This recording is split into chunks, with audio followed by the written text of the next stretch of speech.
this. So just FYI, the meeting is being recorded so that we can share this with folks who signed up but couldn't make it in person. Thank you all for joining. It's great to see folks. So this is All on the Line, North Carolina's doing a little workshop training on writing a letter to the editor, specifically focused today on raising awareness about the North Carolina Supreme Court seats that are going to be on the ballot this fall. So just a quick introduction to All on the Line. We are a 501c4. Our goal is to raise awareness about how gerrymandering harms policymaking and to create and encourage activities that defend democratic ideals and increase grassroots engagement in the redistricting process and also in general democracy promoting activities. Okay, so a quick little agenda of what we're going to cover today. I'd love to have y'all put in the chat, you know, your name and where you're joining from. I think we had some folks signed up from different parts of North Carolina and also out of state, perhaps. So if you'd like to put in the chat or unmute and introduce yourself, since we're a small group here in this live session, your name and where you're joining from. That would be great. We're going to go over kind of why we're here. We'll do a quick kind of background on just the redistricting cycle, this recent redistricting cycle, and how it connects to the Supreme Court, the Supreme Court races on the ballot particularly. And then we'll go over writing a letter to the editor, and we'll spend some time together just thinking through kind of a little workshopping what a letter to the editor about this issue would look like. And then I'll show you all a tool that we have that can help you submit letters to the editor to a bunch of papers all at once. Okay, so again, put your information in the chat, or if anybody would like to unmute and share your names, your preferred pronouns, and where you're calling from. And also, I'd love to know what folks hope to get out of this session. Just for folks that are joining now, hi, thanks for being here. Hey, y'all. The meeting is being recorded. We will share this out with everybody who registered, and it'll be on our YouTube channel. And feel free to come off mute and ask questions if you'd like to. This is meant to be a pretty casual kind of workshop type of event. Would anyone like to just introduce yourselves or tell us what you're hoping to get out of this event, this workshop? Can you see me? Hi. So I'm Mary, and one thought I have is I don't know how many people read newspapers these days, or what would be the best papers to deal with. You know, that's one thing. And then besides the general issue of how to try to write a letter that grabs the editor's attention. I know in general, they're happy if it responds to something specifically that the newspaper just had. You're responding to some story or whatever. I know that. Yeah. Hi, I'm Barbara Faison, and I'm trying to sharpen my skills writing letters to the editor. It's been a while since I've done that. I know there's certain points you need to key in, and just wanted to be updated on how you write letters to the editor now. And I'm viewing from Sampson here in Clinton, North Carolina. Awesome, thank you. Thank you for joining. Anybody else want to unmute and introduce yourselves? I'm Emily Strader, and I live here in Durham, North Carolina, and have been on All on the Line. And this is the place to be. I have written a letter to the editor due to the help of All on the Line, and I did get it published. So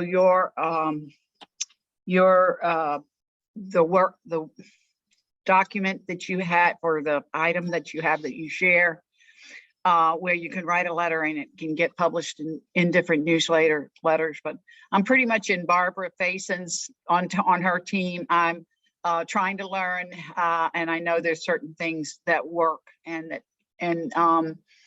want to be up to date on what those things are. Thank you. Awesome. Thank you. Thanks for being here and thanks for sharing. Would anyone else like to share your name, where you're calling from, and what you're hoping to get out of this session? I think I see Mr. Gaston talking, but you need to unmute. We'd love to hear from you.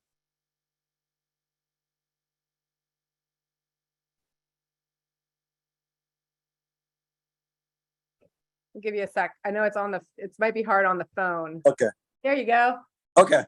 Hi, I'm Joe Gaston. I am calling from Rosedale, Maryland. Today is my first day getting off, excuse my language, getting off that laziness so I can start writing really. I've been saying that for a long time and I never done it. So I do write some inspirational writings these days, but I even thought about a book, but I never got through it, okay? Awesome. Thanks for joining. That's Okay. great. Thanks for being here. Yep. Anyone else? If you're just joining, we're just introducing ourselves, where you're joining from, your name, where you're joining from, and what you're hoping to get out of this. You can also put it in the chat if you prefer. I know some folks prefer that. Would anyone else like to unmute and introduce yourself?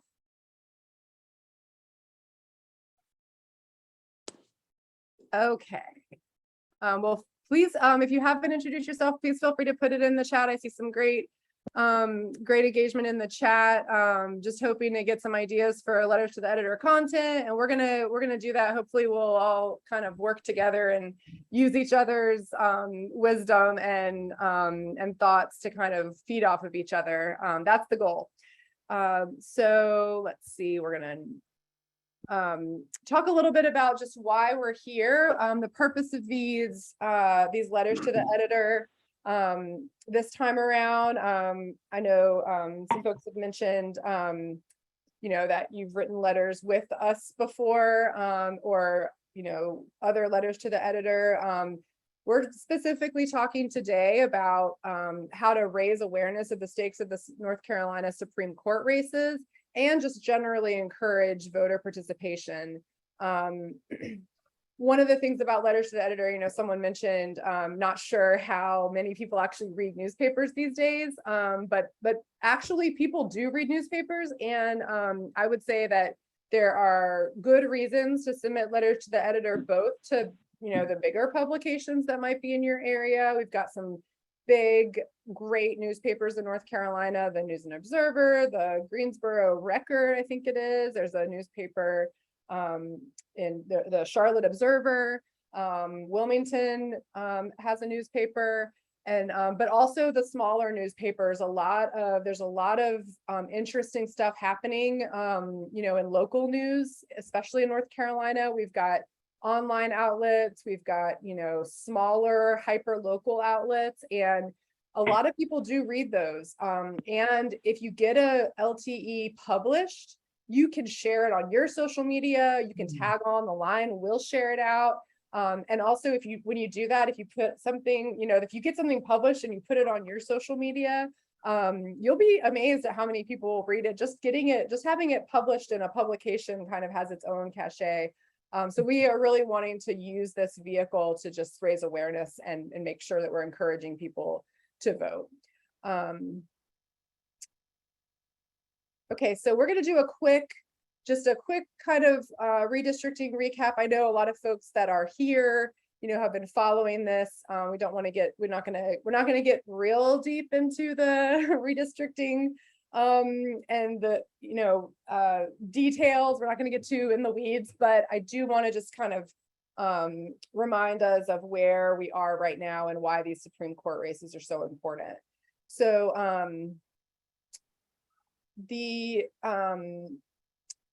last year we had a redistricting process. North Carolina and everywhere redistricts, redraws our our voting districts every 10 years in the year following the census. So we had a redistricting process in North Carolina. Our process is controlled. It is done by the legislature. So we have a Republican majority in both our state house and our state senate. So the process was effectively controlled by Republicans in North Carolina in the legislature. You know, it was a pretty pretty contentious process. There, you know, it was a lot of there were a lot of issues with transparency. You know, there were efforts to take public comment to make it look like they were taking public comment, but then they didn't actually implement the overwhelming public comment that they received.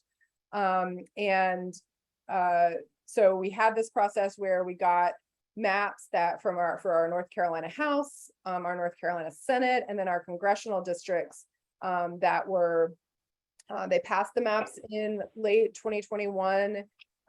They were immediately challenged in court as being unconstitutional partisan gerrymanders, meaning that the maps that were drawn were designed to elect far more Republicans than would make sense given the makeup of the state, the way the state votes. And in January, a North Carolina Superior Court basically found that the maps were gerrymandered, were egregious partisan gerrymanders, but they allowed them to stand, basically saying that it wasn't the court's job to overrule those maps.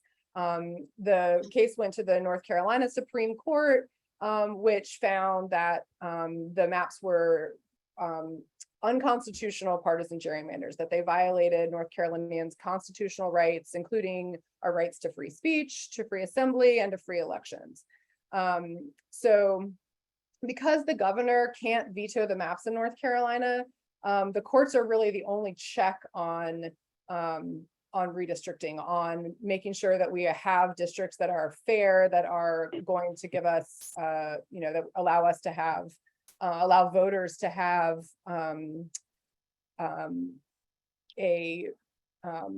responsive maps that they can hold elected officials accountable and elect people who actually represent their interests, our interests. So the current status of the maps is that the Supreme Court found that all three maps were extreme partisan gerrymanders, sent it back down to the legislature to try again. On the North Carolina House map, the House worked, you know, kind of in a bipartisan way. They agreed on a map, and that map was passed, and that is the map. That is the current North Carolina House map. The North Carolina Senate map also was sent back to the legislature. The Senate was did not negotiate, did not work with them. The Republicans did not work with the Democrats, and that map they did redraw a map. It was allowed to stand, but it is being challenged as a unconstitutional gerrymander. So that is the map that we are voting under. It's still pretty gerrymandered, and it is being challenged in court, but it will be the map that we'll vote on this year. And then in our congressional map, the legislature redrew that map. It was still found to be unacceptable. The court still found that map to not be acceptable. And so they appointed a special master to draw that map, which were three former North Carolina judges who are, you know, kind of experts in redistricting. And so they drew a map that looks like this.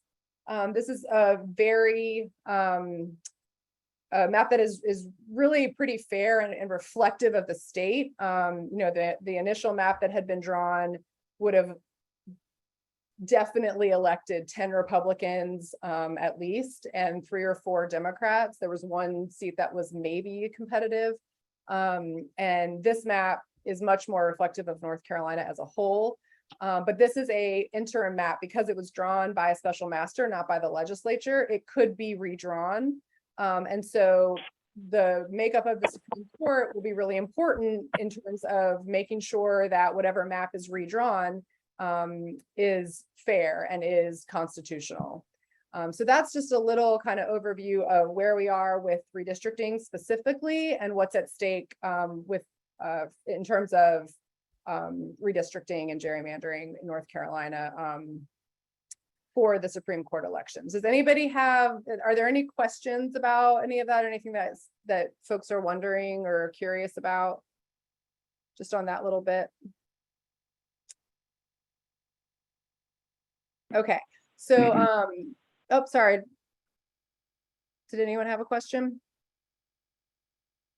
Okay, so when we are thinking about writing letters to the editor, we're going to talk about kind of general tips for writing a good letter to the editor, and then we'll take some time to kind of crowdsource what a letter to the editor might look like.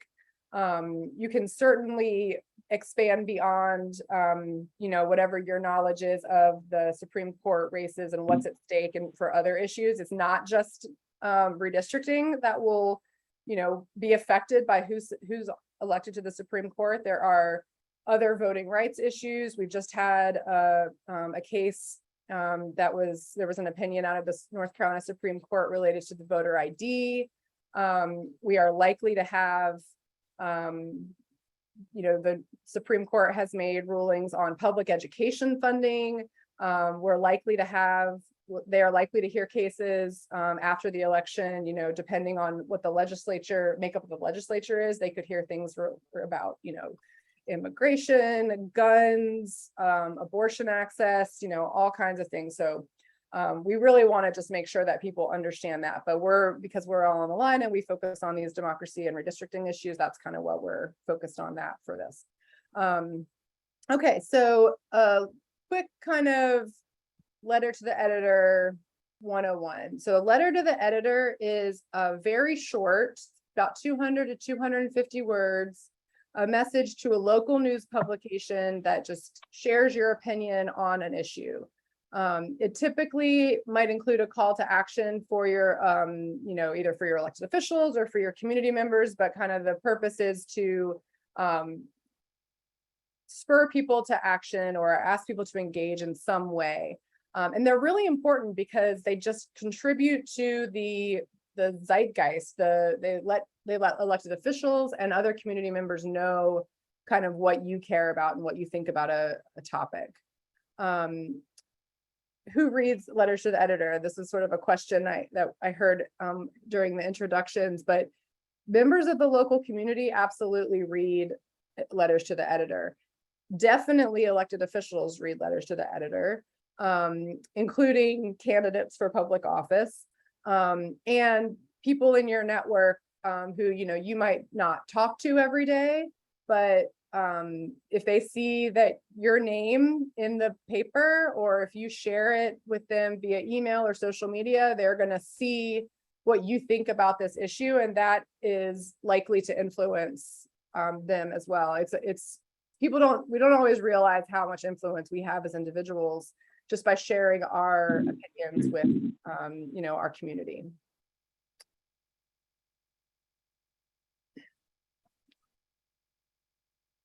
And so, you know, the reasons to write the letters to the editor are that it is an authentic way to share our message with a broad audience. You know, like we're constantly being kind of inundated with information, and there's a lot of support for the idea that our authentic just communication and our opinions about things really impact the people in our immediate community. The letters to the editor can energize our supporters and encourage supportive lawmakers. It also just demonstrates our numbers and power to the opposition, and just it demonstrates that there are people out there that think the way that you do. And it can be really persuadable to folks who are on the fence, and especially with something like this, a lot of people, you know, in the Supreme Court elections, for example, a lot of folks just, you know, don't know where to get the information. They aren't paying super close attention In 2020, there were, I think it was like 5.4 million people voted in the election. There were the Supreme Court, the race for Chief Justice of the Supreme Court was won by 401 votes. And there were over 150,000 people who didn't vote in that race, who voted but didn't vote in that race. So just making sure that folks are aware of the importance of these this particular election is very important. So some tips for writing a letter to the editor. So like we said, this is a very short letter that you write to your local news outlet, and they publish it. It's just your opinion on something, or a call to action, something that you want, words that you want to share with your community. So it's a good idea you have to keep it short. If you don't keep it under 200, 250 words, they won't publish it. And sometimes they'll even cut it down a little bit for clarity. It's really important to make it personal. And that doesn't mean you have to like get into a deep personal story, but it's just share your opinion. You have opinions, you have thoughts, and to the extent that you can localize it, that's also really helpful.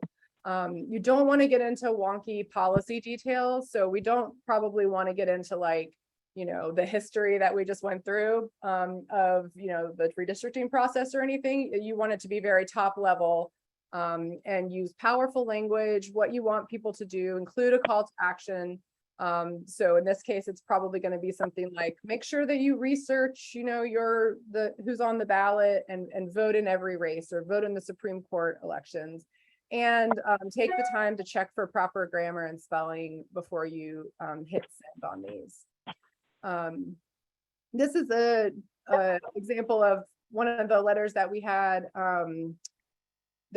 published back during the redistricting process, but like, it's so cool to see your letter in the paper.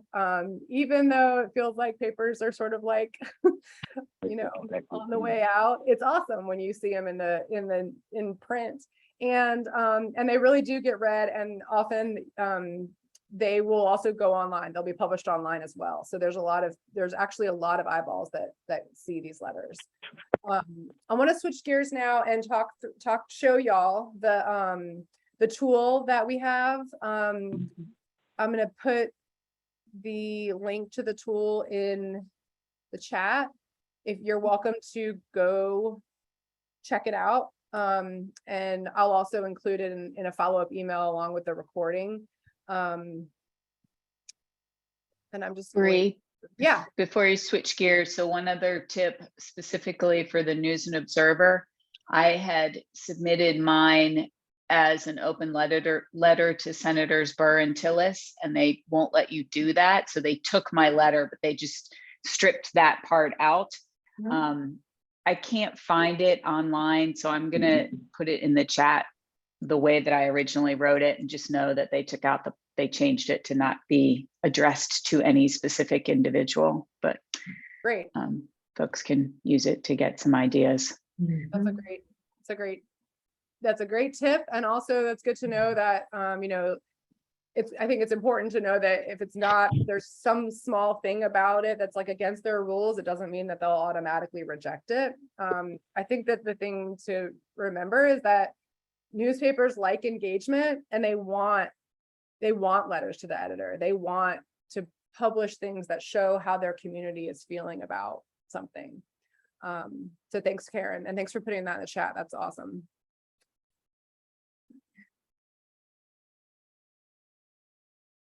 And I also will point out that for the in-and-out, I think that the word limit is 200 words, I think. So it's just a little bit shorter than some other papers might be. But again, they will usually edit it for you if it's a little longer. So I put the link in the chat, and I'm just going to show you what it looks like. This is the tool. It's the tool is called New Mode. But basically what it is you put in your name and your email address and your zip code into this page. and click next page, and it will take you to our campaign page. And of course, my internet's being slow. But it's going to immediately find the 5 closest newspapers. Also, I'll take just a second too to mention, so I live in Durham, so it's giving me 5 newspapers that are close to me where I live. It doesn't include the News and Observer, which is close to me. I think sometimes it does for people. I'm not sure exactly how this tool decides which papers to include, but I just want to mention that if you know that there is a statewide or another publication close to you that takes letters to the editor, you can submit your letter directly. So the News and Observer, you just go to over here to this little drop down menu and click on opinion. Usually if you're looking on a website for where to submit a letter to the editor, it'll be under opinion. And then you just go to submit a letter, and you can also read other letters to the editor. So I've got submit a letter, and you can just use this form and submit it directly to the publication. That's just a little side tip if you want to go above and beyond using this tool. So this tool has a I need to ask you a question. yeah. That information that you put in the chat, are you going to include that link in the email that you send back out? Yes. Thank you, because I'm on my phone and I can't see it. Okay. Yeah, so this is what it looks like when you click on it. This is what you'll see. So we're just kind of walking through so you know what to expect. But that link will be included, and you can change anything that are in these fields. You can change. So this first field is actually what the email that is sent to the newspapers will sort of the subject of the email will say. So in this case, we're writing a letter to the editor encouraging our neighbors to cast their ballots for pro-democracy candidates. We have pre-filled this with a sort of stock letter, because that's how you set this up. But you can click in there and just highlight all of it.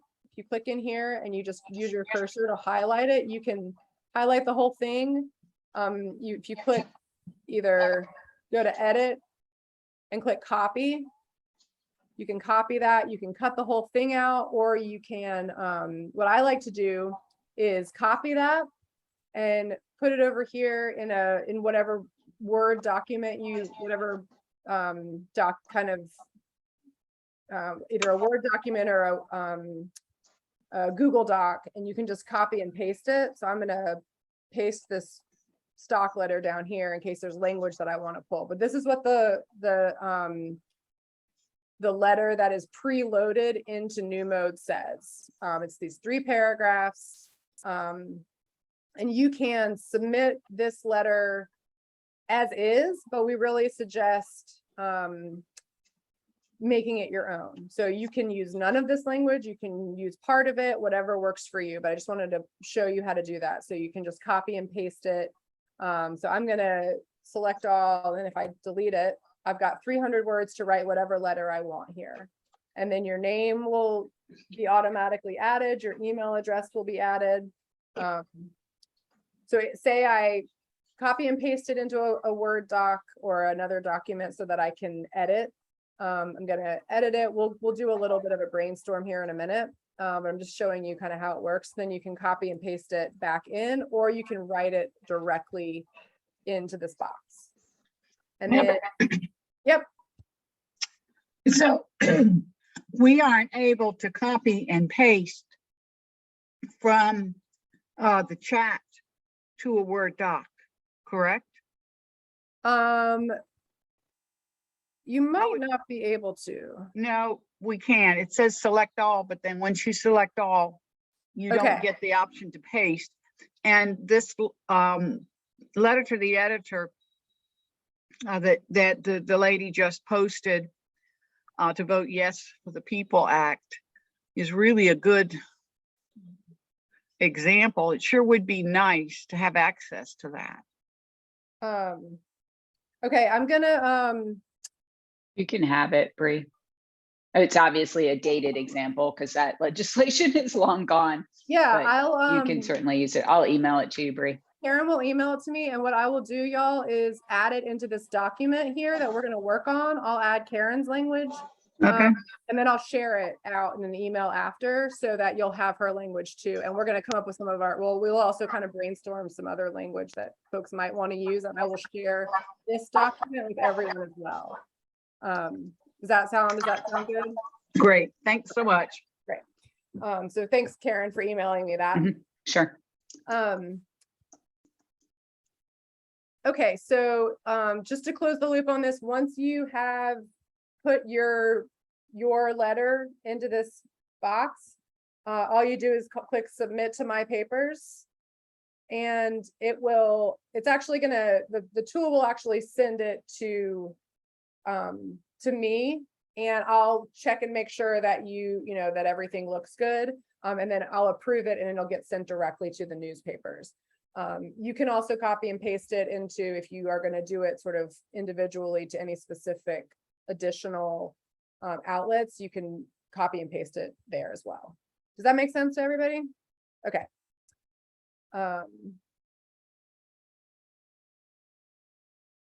Okay, so that was what we kind of just went over. That was the new mode tool. That link will be included in an email. Now I wanted to just offer some time for us to think together about what a letter might look like.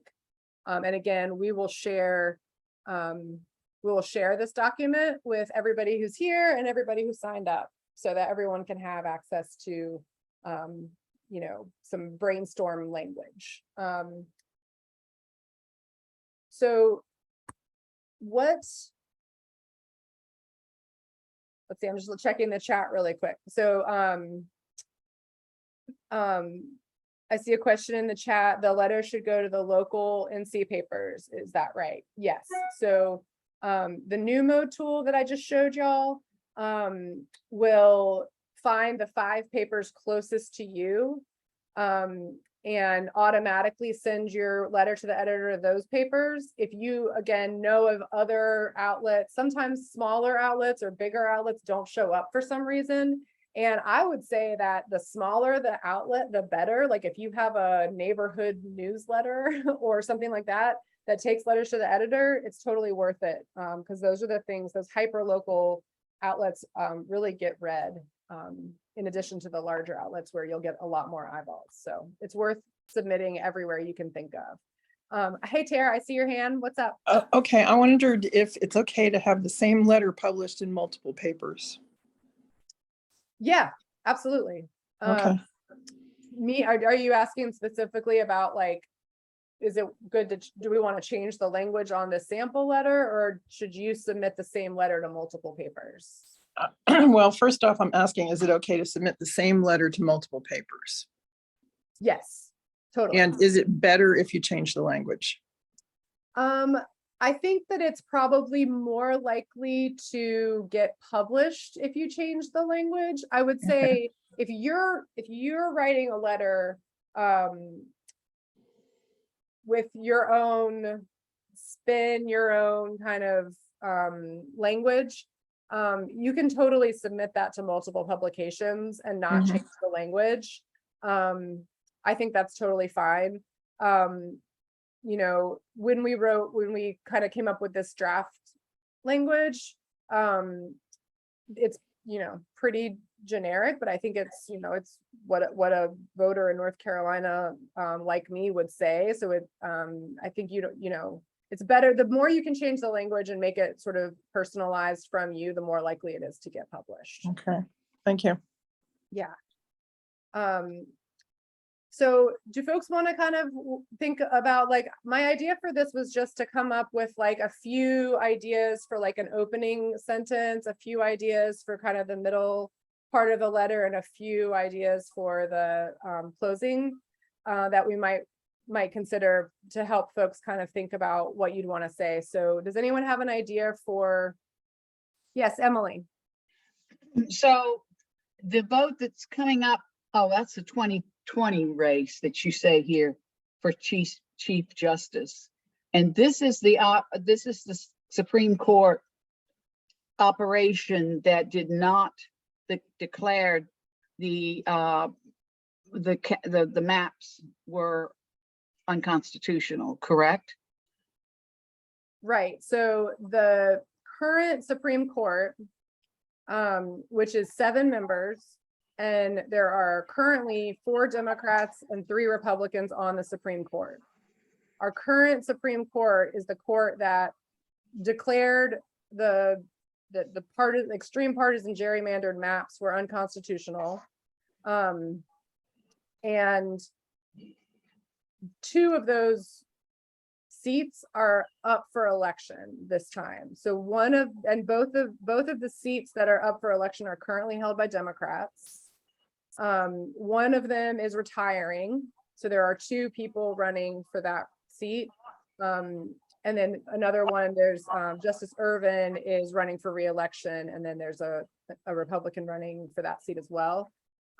So that is important to know, that the sort of partisan balance of the Supreme Court could change depending on the elections. Yes. And the 2 people who are running for the seats for the retiring position, who are they? You said Irvin was rerunning. Yeah, so Justice Lucy Inman is running for the seat that's retiring, and she's running against, I can answer that for you in a minute. Yeah. You can't remember, Brie. Trey Allen is one of them.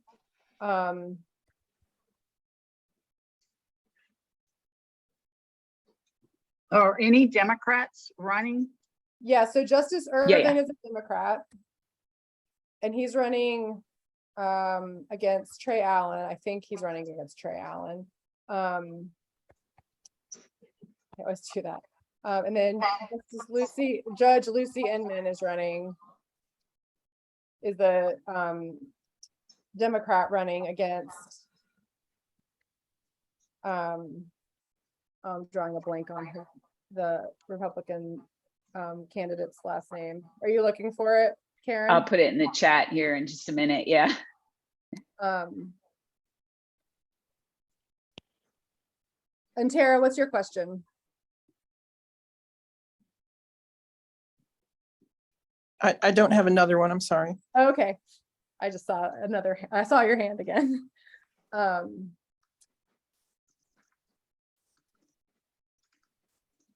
So does anyone else have a specific question while we're looking up the names of the candidates? Robin Hudson is retiring. Mm-hmm. Yep.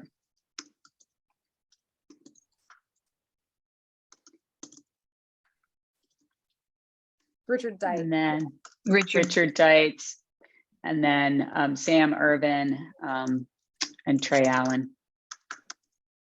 Sam's the incumbent. So does anyone have an idea for kind of an opening sentence for a letter? Or just a general idea that you would want? Like, what's the sort of summary statement that you personally might want to say in a letter, if you're comfortable? The value of voting. Can you say more? As a citizen, it is our right and responsibility to vote in elections for the various positions or whatever. Something to that effect. It is our right and responsibility. And to vote in every To vote in every election or race, yes. Right, on the ballot. You know, one of the things is it's not too hard to look up what's going to be on, who's going to be on your ballot. Mhm. And I think that having the value of having that, well, not on this, but I think one thing that organizations could do would be to continually to mail out or send out those, you know, check your, check who's running, or, you know, check your district or check your ballots. Yeah, I think the reminders of those are good, but that's not, that's getting off the topic. So, I mean, I think that that's actually a great call to action though. And a lot of people don't know that you can look up your sample ballot in North Carolina. right. And your polling place. We see so many people showing up at the wrong polling place, especially now that the districts are new. Lots of them have changed. So we can put that in here. If you go to State Board of Elections website, we can pull a link, and you could absolutely include that in a letter to the editor to let people know. Let's see if we go to voting. I think that's a great idea. If there's a very simple website where people can go to find out, you know, you put in your street address and it tells you where you go to vote. I'm in Pennsylvania, and it's like votespa.com. Simple to remember. You go there and you can get the information. Yeah.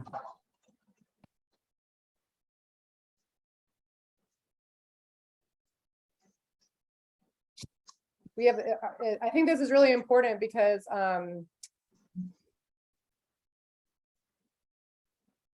it's not a real good catchy website to know. Like Pennsylvania's is very Yeah. simple. Yeah. But we can put that in there. And then tell your state legislator that they have this legislature, that they have to make a nice website, so voting is easier. Anyway. Love that. Yeah. Yep.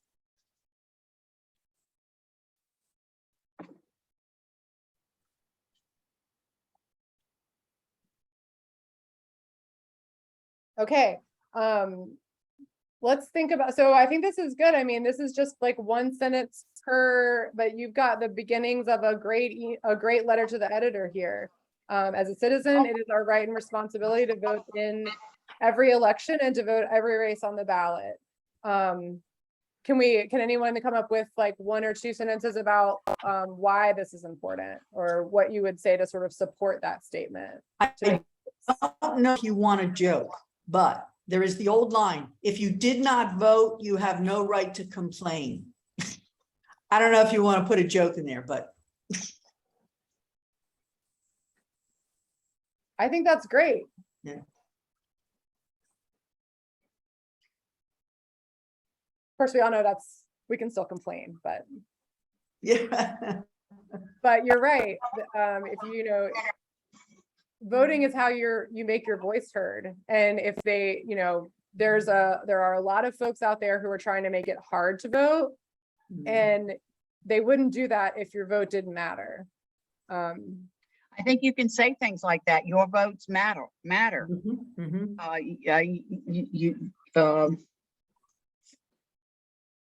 I've seen people use the phrase "all votes matter."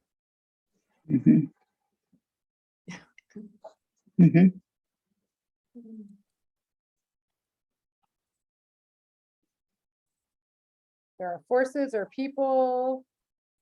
This is just sort of brainstorming, so we're just not going to be too worried about the language, but there are people trying to make it harder to vote.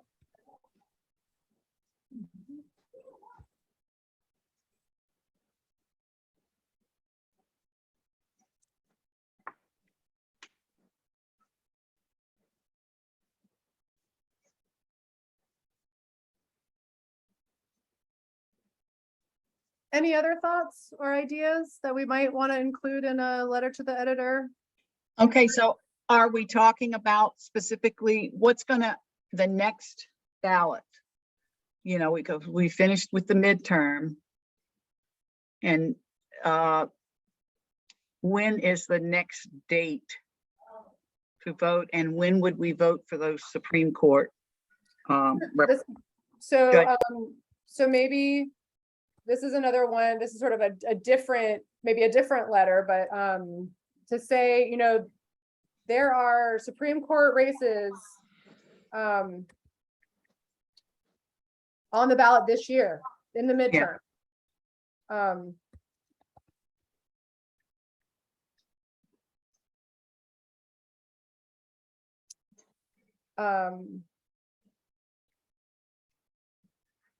Okay, so this letter is a generic letter to call for a call to vote. And to make sure that people are paying attention to the Supreme Court races specifically. Yeah. Mhm. I mean, I think you could say in your letter, you know, who's running. That's totally fine. So you could say, you know, like, maybe this is a call to action, but make sure to look up your sample ballot Uh-huh. and research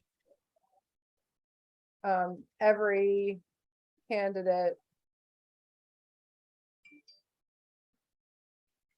especially because this is what we're talking about, those, or judicial, all the judicial races, or the Supreme Court, whatever you want to say.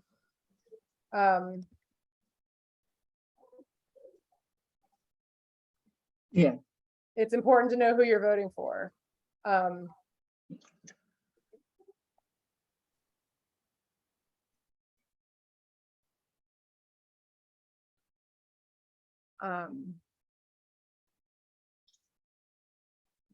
I think for going back up to kind of the opening statement, if we're writing a letter about the North Carolina Supreme Court, you could say there are 2 North Carolina Supreme Court races on the ballot this year.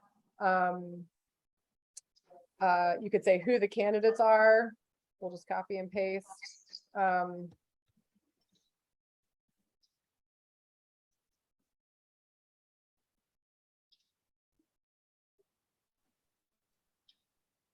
Uh-huh.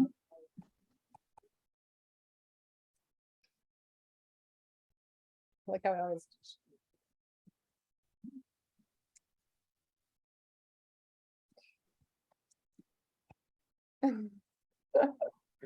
There we go.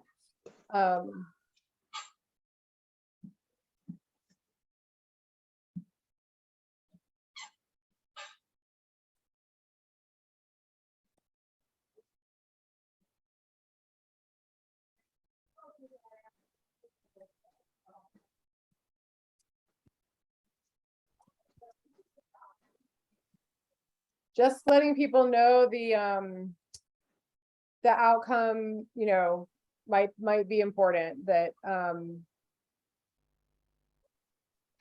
or why this matters. So the next NC Supreme Court could make decisions affecting, you know, redistricting, voting rights, Reproductive freedom.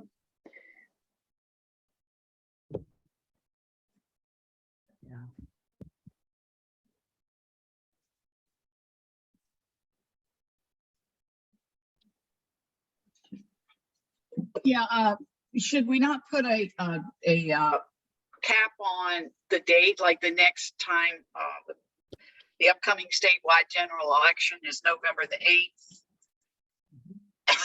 Oh, wait a minute. That's actually voting on site. It's election day. Yeah. but you can vote starting October 20th. Right. Yeah, early elections. Mm-hmm. And I just was, yeah, that's that would be good information. And I guess Absolutely. in North Carolina, that would be you mail it in or you have some drop-off sites. No, the actual locations are open where you can go physically, and vote. Early election voting sites. Oh, I see. So it's not just drop the It's ballot, not- so you can walk Right. in and you can fill out a ballot. Ah, right. Mhm. You can also request an absentee ballot now. Right. Great.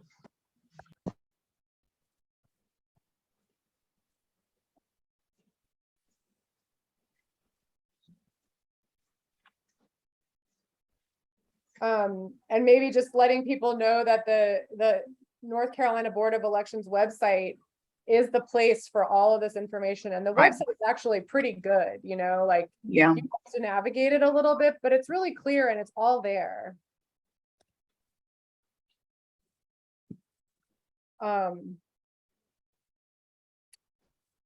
mean, people can actually call the boards of election too and ask questions. Or their county board.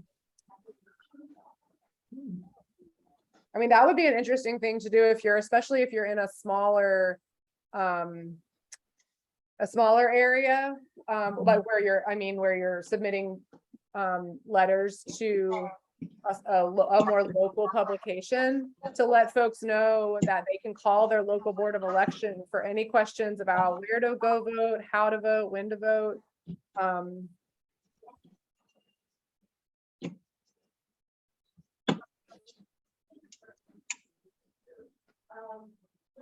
Anything else that we might want to say? This is not meant to be like exactly an outline. It's just sort of like I said, a brainstorm that y'all might be able to use to build your own letters.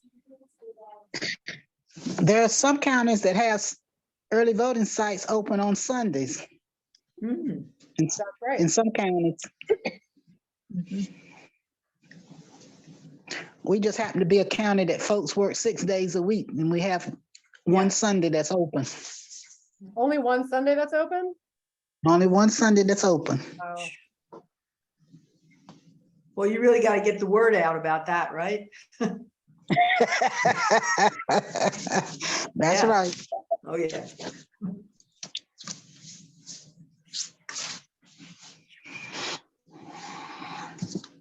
so I think like that kind of stuff, if you have that's great information to make sure that people know. And that's exactly why it's really great for people across the state to write these kinds of letters, just to make sure that your local community knows as broadly as possible, get the word out of what folks need. I've found in my, when I've done like voter outreach that, a lot of people are just genuinely confused and it's kind of hard to find the information. So letting people know where to go to get the information, or giving it to them directly if you can, is really helpful.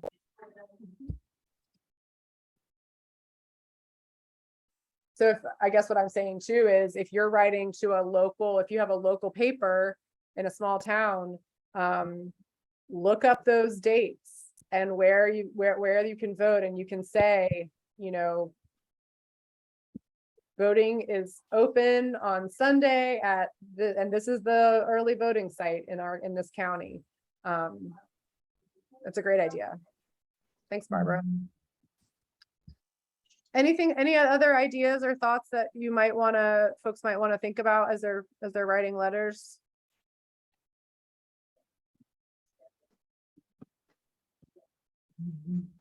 Is there any other information that it would be helpful for us to include as you're thinking about writing letters? Is there anything you're curious about or things we should include in this document before we send it?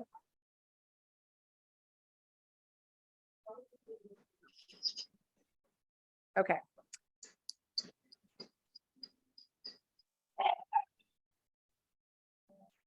Okay, so to go back to kind of close the loop, you're going to, I'm going to send the recording to this, the link to the new mode tool. And you're going to either copy the letter that's in there and make tweaks to it, or draft a whole original letter and paste it into the tool, submit your letters to us, and we'll make sure that we approve them and send them on to the newspapers.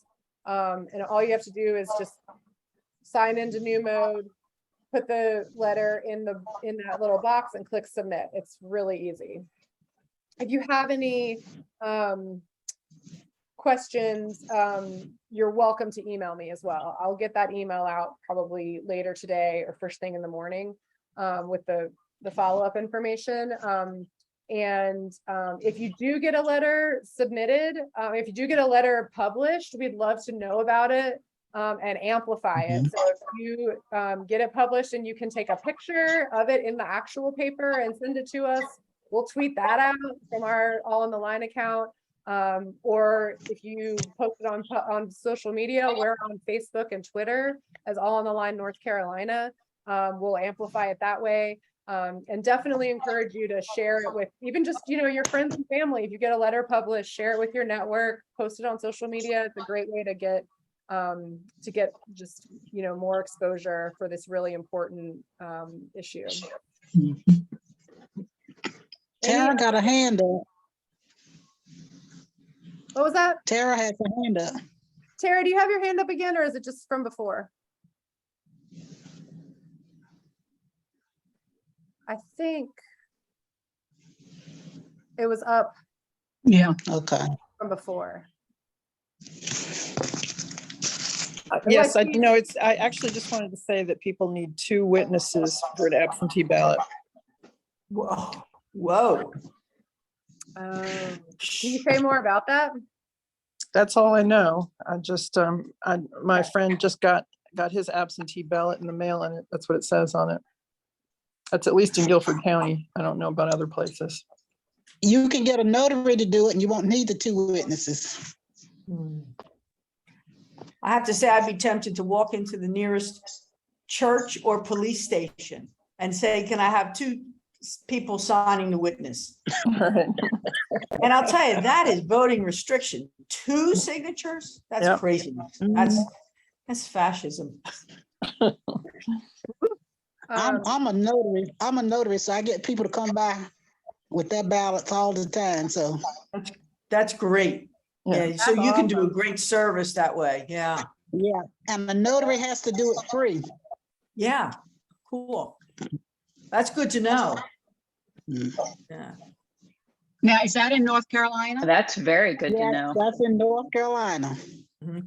So even if I go, for example, into the UPS store where you typically have to pay for the notary, they're actually required to do it for free for voting? The letter that came out from the Secretary of State states that. Great. That's very good tip. So- Thank you. If she tries to tell you that, you tell her to pull it up. She sent out a letter telling us that. Uh-huh. So that's an option. Yeah. That's an I beg your option for pardon? people to have a notary Yeah. sign instead of 2 witnesses. Yes. Okay, thank you. Instead of 2 witnesses, you can have just a notary or 2 witnesses. Is that correct? That's correct. That's correct. It is wild how things keep changing. It's frightening. It is frightening. I have to go. I want to say thank you all. This was more of North Carolina than Pennsylvania thing, but I got some good ideas. So I appreciate everybody. Thank you. Awesome. Thank you so much for being here. And I love what Ms. Watson put in the chat too. I don't know if she's still here. I saw that.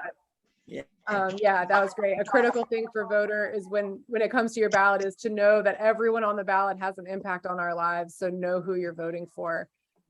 Thank you for being here, Mary. On Yeah, that note, Mary. Hope to see you again, Mary. Okay, maybe. Good luck to you all in North Carolina. Yeah. Thank you. Oh, we got it. We got so much going on in Pennsylvania. Yep. Yeah. Okay, well, thank you all so much for being here. Look out for that email. If you have any questions or want any help writing a letter, feel free to email me and we'll set up a time to chat. And make sure to check out the rest of our Week of Action events coming up. We've got stuff every night for the rest of this week. And would love to see y'all at some other events. So thanks everybody for being here. Have a great afternoon. We'll talk. Thank you. Bye y'all. Thank you. Bye-bye.